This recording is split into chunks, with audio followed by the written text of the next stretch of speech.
Here's how to put your iPhone on Vibrate. First, let's turn on silent mode. If you have an older iPhone, look on the left side above the volume buttons. Flip the switch down so you see the orange color. That means silent mode is on.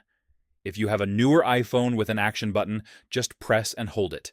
By default, it will turn silent mode on or off. You can also go into Settings, scroll down and tap Sounds and Haptics. At the very top, make sure silent mode is turned on.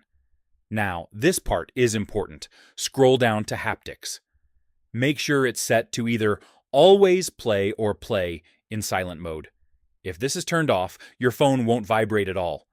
You can also scroll down and test vibration under ringtone or text tone. Just tap on one, and you should feel it vibrate.